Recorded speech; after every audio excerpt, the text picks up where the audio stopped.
And we're back to learning Illustrator in a year, day 187. Let me show the plane 3D effect. So we're going to dive into the available inbuilt effects in Illustrator.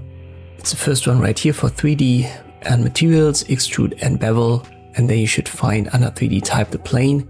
Just stay under object. I'm going to guide you through this entire menu in a couple of videos, but we're going to stick with plane for this one right here, because it can be used to create, for example, isometric designs and rotate your objects in all 3 dimensions. Let me create a star. I'll make it red. It's selected, and now I add plane by left clicking here on the 3D type. And you can already see it. And as an outline, you still see the old star. Open a drop down for rotation, and that is basically the plane option. Here are X, Y, and Z perspective for the rotation there. And you can also use a perspective skew.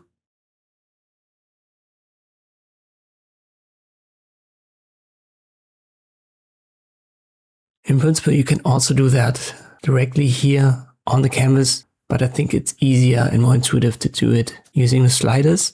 That's because you can't directly see when you left click drag here on the canvas. You have to left click drag and then release.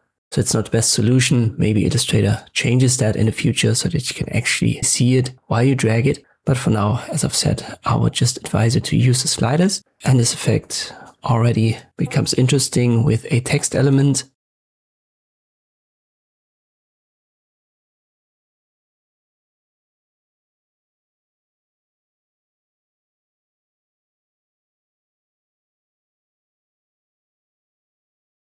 Let me make that red too. I'll scroll up and add the plane 3D type.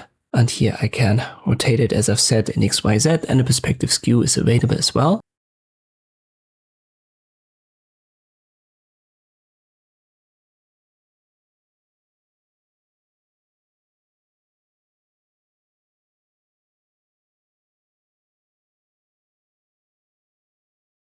And if you're wondering, what about the presets here, the drop down? Well, these are simply preset values for these dimensions. So for example, the front is 0, 0, 0, back is 0, 180 degrees and 0, and then left is 90 degrees, or in this case, minus 90 degrees, and so forth. So these are just pre-stored values for these 3 sliders. And at the bottom, you will find isometric options. And this would be one easy way to create isometric text, for example, and isometric shapes.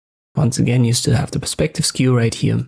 So this would be our first effect that we've explored. As I've said, I'm going to guide you through the entire menu step by step because there's a lot to explore here. But important is for all of these effects, you have the appearance panel. If you can't find that, go to Window and click on Appearance.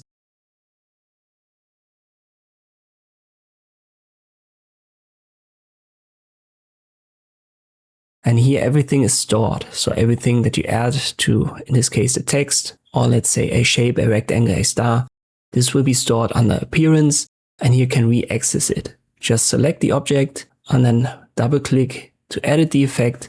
So when you want to adjust it, don't select the element and go once again to Effect and click on the 3D materials in this case, because that would add an effect to the effect. And usually you just want to edit the effect, and that's what the Appearance panel is for. So we're going to use that throughout as well. Once again, you will find that under Window and Appearance. And this is the plane 3D effect in Illustrator. I hope this video was helpful. Thank you for watching, and I'll see you next time.